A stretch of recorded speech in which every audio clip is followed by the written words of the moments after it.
Salut les frérots, aujourd'hui nouvelle vidéo. Aujourd'hui est un grand jour, pourquoi? Aujourd'hui c'est un grand jour parce que je vais vendre mon blog en Sampolini. Dans le cas où tu es intéressé, je te mets le lien dans la description. Mais dans le cas où tu es vraiment intéressé, me contacte pas sur le Bon Coin ou sur mon Instagram pour m'envoyer des messages à combien je cale mon DD. S'il te plaît frérot, fais un effort. Donc je te dis pas ça pour rien, je te dis ça parce que ça m'est vraiment arrivé. Il y a des gens qui me contactent sur mon annonce Le Bon Coin pour qu'on se tape la discute. Donc si tu es vraiment intéressé par le blog, il n'y a pas de souci, envoie-moi un message. Et si d'ailleurs tu as toi aussi un blog qui est dans un état hyper propre, mais vraiment dans un état irréprochable, tu peux me contacter et on peut éventuellement faire un échange. En fait, peu importe la config que tu as, donc bien sûr je m'entends, il faut quand même qu'il y ait un minimum de pièces dessus, hein, mais si tu as une config voilà, propre, peu importe la cylindrée ou quoi, il n'y a pas de souci, contacte-moi et puis on essaie de s'arranger comme ça. Il y a beaucoup de gens qui me posent la question, en fait, la pâte noire, à quoi elle correspond sur le bloc. En fait, tout simplement, les carters, ils ont été préparés vraiment pour du run. Moi, quand j'ai donné ce moteur-là à France, donc de chez DF Préparation à faire, je lui ai dit, frérot, tu me fais le moteur, tu me le pousses à bout. Tu me le pousses à bout pour que vraiment on sache qu'un Sampolini de maintenant, ça peut sortir en chevaux. Donc c'est ce qu'il a fait et vraiment au niveau des carters, ils sont préparés comme tu pourrais préparer des carters comme si tu allais faire de la compétition avec ce bloc. Donc, du fait de la grosse préparation, tu vois sur AM6 il y a très peu de matière, donc dès que tu fais une préparation, généralement tu perces les carters. Donc nous c'est ce qui nous est arrivé, on a mis de la pâte époxy en premier et on a recouvert cette pâte époxy justement d'une petite colle spéciale que lui il a et qu'il utilise depuis des années, qui permet justement que le bloc il soit étanche à 100%. Et donc on a fait plein de tests d'étanchéité donc pour savoir si c'était réellement le cas et voilà, le bloc est 100% étanche. Donc voilà, pour tous ceux qui me demandent voilà à quoi ça correspond la pâte à joint entre guillemets noire, tout le monde me le dit, voilà, c'est une colle qui permet de rendre le moteur 100% étanche. Voilà. Après en ce qui concerne le futur, dans le cas où j'arrive à vendre ce bloc là, ce que j'aimerais bien faire frérot, je t'avoue, c'est faire un truc comme d'habitude, tu vois, un peu comme les Polini, un truc qui n'a pas beaucoup été fait, pas beaucoup été vu, tu vois. Donc ça, c'est vraiment voilà l'objectif premier et surtout de faire un moteur vraiment agréable à rouler en mode tous les jours. Donc j'entends par là, tu vois, par exemple, mon Sampolini, il est fait pour avoir le maximum de puissance. Donc c'est sûr que c'est un moteur, tu lui tapes dedans, là voilà, là tu as de la réponse, ton moteur, il va être puissant jusqu'à presque 16 000 tours. Donc ça, t'inquiète pas, le Polini, il va te... Voilà. Mais ce que j'aimerais faire, moi, pour mon prochain bloc, c'est faire une philosophie un peu de moteur complètement différente, faire vraiment un bloc, si tu veux, qui marche que sur le couple, vraiment avec un couple monstrueux et un couple monstrueux dès le bas régime. Donc après, je ne sais pas encore quel cylindre je vais utiliser, je ne sais pas quelle config et tout je vais mettre dessus, mais en tout cas, je vais m'arranger vraiment pour faire le truc le plus coupleux possible et le plus réactif possible dès les plus bas régimes en fait, de l'utilisation du moteur. Et donc tout ça en ayant un cylindre ou une config, quelque chose qui a pas beaucoup été fait, ou très peu vu. Donc voilà, il va falloir que je réunisse un petit peu toutes ces caractéristiques-là. J'ai vraiment envie de quelque chose de différent. Et d'ailleurs, si toi, tu as une idée de cylindre peu courant ou une idée de config, je sais pas, un truc qui pourrait correspondre à ce que je viens de t'expliquer, n'hésite pas à me le dire en commentaire ou me le dire sur Instagram. Et puis, si jamais tu me donnes une bonne idée, pas de souci, voilà, je suis vraiment à l'écoute. Bon, allez, maintenant, on va passer au sujet de cette vidéo. Donc, le sujet de cette vidéo, si tu veux, c'est la préparation entre guillemets d'une boîte à air de Sherco, donc une boîte à air de Sherco d'origine. Donc le délire, c'est qu'il y a un gars qui m'a contacté sur Instagram, il m'a dit moi je veux les perfs et pas faire de bruit. On me pose cette question et on la pose à tous ceux qui sont un peu dans le monde de la préparation ou dans le monde du bricolage de temps constamment. Et c'est vraiment un gros problème parce que dès que tu veux de la puissance, tu es normalement obligé de passer sur des carburateurs plus gros. Et le gros problème, c'est que lorsque tu passes sur un PWK, tu as le manchon de boîte à air qui ne va pas dessus puisqu'il est prévu pour un 12 ou un 16 ou un 17.5. Donc ça va pas. Pour une fois, je me suis dit, voilà, je vais essayer de répondre vraiment à cette question.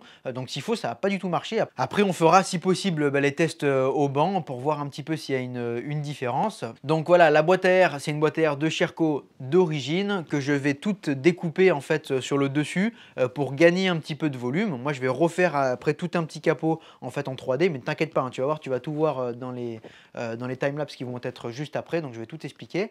Donc dans un premier temps, je vais commencer par là, donc agrandir un petit peu le volume de la boîte à air. Et dans un second temps, on va fabriquer un manchon donc en TPU, donc toujours en imprimante imprimante 3D, hein. Donc le TPU, c'est un filament qui peut s'assimiler en fait, si tu veux, à du caoutchouc, c'est un filament souple. Et on va essayer voilà, de créer un manchon qui relie donc la boîte à air au carburateur, mais avec un carburateur justement gros diamètre. Voilà, allez, maintenant c'est bon, j'ai assez parlé, go sur les timelapses.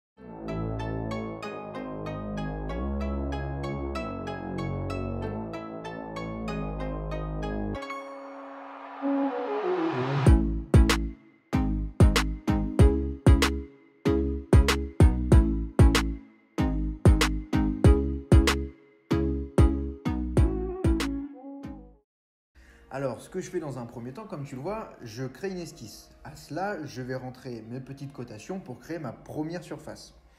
Là, tu le vois, je suis en train de créer en fait de chaque côté de ma pièce les deux petits triangles en quelque sorte. Le rôle de ces petits triangles, ça va être tout simplement de combler le vide sur les côtés de la boîte à air. Ce que je fais, c'est que je fais des petits chanfreins donc de 5 mm sur ma pièce, à l'intérieur en fait, pour justement la renforcer un petit peu. Dans un second temps, ce que je vais faire, c'est créer justement la petite ouverture qui va être sur le dessus de la boîte à air et qui va permettre de loger justement le filtre à air. Donc pour être sûr de ne pas me tromper, ce que je fais, tu vois, c'est que je fais une diagonale dans ma pièce et je vais prendre mes cotes à partir du centre de ma diagonale pour justement que mon petit carré soit bien centré dans mon plus gros carré, entre guillemets. Et enfin, je peux maintenant créer le logement de mon filtre à air. Donc je vais maintenant créer une petite épaisseur, tu vois, à l'extérieur de mon petit carré et je vais venir refermer cette petite épaisseur sur 1 cm pour justement que le filtre à air puisse être coincé entre les deux parois.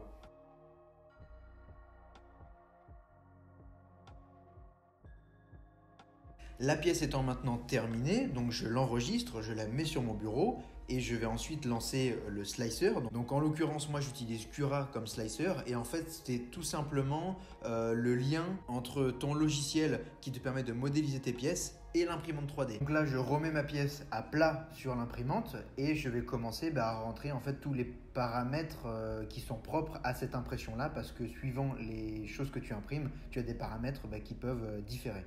Et là, tu vois qu'on arrive quand même déjà à 22 heures d'impression. Donc c'est vraiment énorme. Bon, allez, maintenant, go sur l'imprimante. On va enfin lancer cette impression.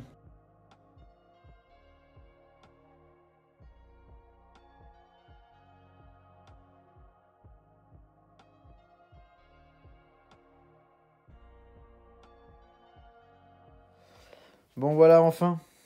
Franchement, j'en peux plus là. Donc, c'est pas très beau, enfin, c'est même pas beau du tout au niveau de tous les raccords. Mais si tu veux, j'étais obligé de faire comme ça pour que ça me serve en quelque sorte de colle. Si tu veux, j'ai fait fondre en fait complètement le plastique pour être sûr que ça se marie parfaitement en fait enfin, les deux plastiques entre eux, tu vois. J'ai remis après un petit coup de noir pour être sûr que ce soit tout uniforme, tu vois. Et bon, donc c'est sûr, c'est pas très esthétique. Bon, de toute manière, tu t'en fous puisque ça va être caché par le carénage. Mais en tout cas, maintenant, ça remplit réellement son rôle. Et tu vois, je voulais pas laisser vraiment de fuite ou quoi au niveau du raccord et tout, parce qu'après, ça va vibrer ou ça va faire caisse de résonance et ça fait encore plus de bruit que le rôle que ça devait remplir. Donc voilà. Donc là, maintenant, c'est terminé. Là, tu vois, au milieu, et donc va venir se loger le petit filtre. Là, il va falloir que je mette ici deux petits trucs en ferraille tu vois, pour que ça empêche le filtre à l'aspiration d'être aspiré, en fait, tout simplement dans la boîte à air. Et on va être bon.